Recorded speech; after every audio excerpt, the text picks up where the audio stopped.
Merhaba arkadaşlar, kanalıma ve mutfağıma hoş geldiniz.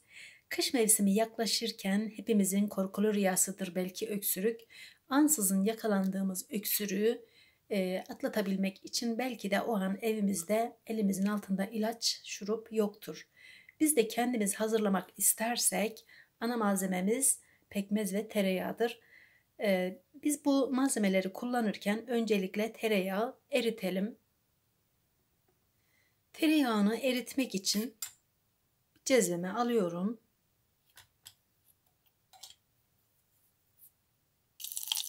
Tereyağını ocakta eritirken çok yanmamasına özen gösterelim.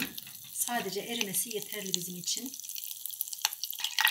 Tereyağının tamamen eridiğinden emin olduğumuzda pekmezini ilave edelim.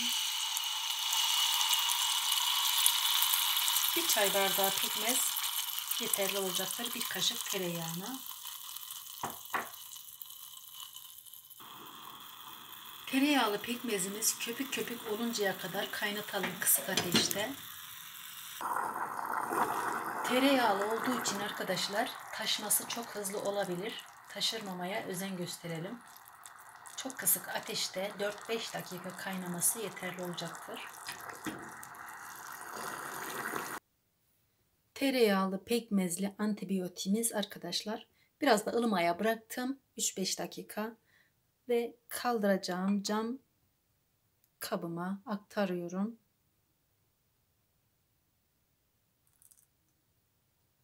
Kullanım şekline de gelirsek arkadaşlar, bunu çok soğuk tüketmemeliyiz. Çünkü zaten öksürüklü anında soğuk yiyecekler, içecekler tükettiğimizde o öksürüğün daha da çok arttığını fark edebilirsiniz.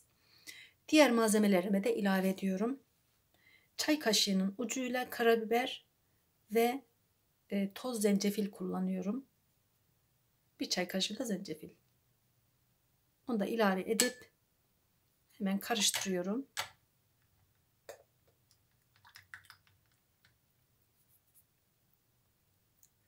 Bu tarifimizi hazırladıktan sonra arkadaşlar her gün hazırlamaya gerek yok. Çünkü kaynattık ve çok güzel bir kıvam aldı. Gördüğünüz gibi soğuduğunda daha da koyu bir kıvam alacaktır.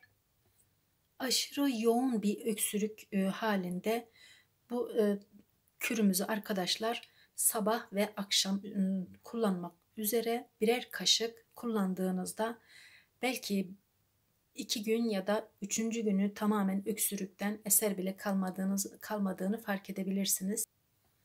Öksürüğe yakalandığımızda arkadaşlar her gün biraz daha gücümüzün tükendiğini, biraz daha direncimizin düştüğünü fark ettiğimizde elimizin altında böyle kendimizin de hazırladığı doğal bir içeceği, antibiyotiği kendimiz hazırlayıp tüketebiliriz.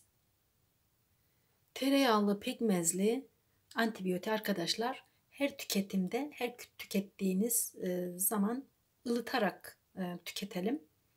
Her kullandığımızda birer yemek kaşığı büyükler için yeterli olacaktır. Günde 2 defa tüketmeniz yeterli.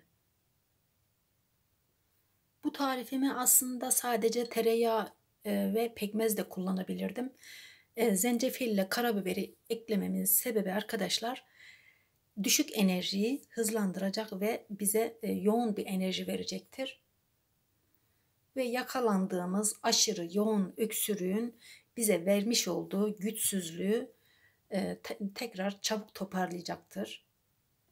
Öksürüğe yakalandığımız andan itibaren arkadaşlar mümkünse soğuk yiyecekler, içecekleri tüketmeden böyle ılık bir şekilde hazırlamış olduğumuz şurupları, antibiyotikleri ılık olarak tükettiğimizde çok çabuk atlatacağız yakalandığımız kuru öksürükleri. Gripleri, boğaz enfeksiyonunda da kullandığımızda gerçekten çok iyi gelecek ve çok çabuk da ayağa kalkmış olacağız. Eğer ki öksürüğünüz yok da sadece düşük enerjiniz varsa, sadece gribel enfeksiyon varsa, sadece halsizliklerde varsa yine de pekmezli antibiyotimizi kullanabilirsiniz. Ya da hiç yoksa böyle bir antibiyotik hazırlayamadıysanız sadece pekmezi ılıtarak da akşam sabah birer kaşık tükettiğinizde çok da faydasını göreceksiniz. Öksürük için hazırladığım antibiyotiğin de sonuna geldim arkadaşlar. Bir sonraki tariflerimden haberdar olmak isterseniz videolarımı beğenip abone olmayı, zil sesini de açmayı unutmayın. Hoşça kalın.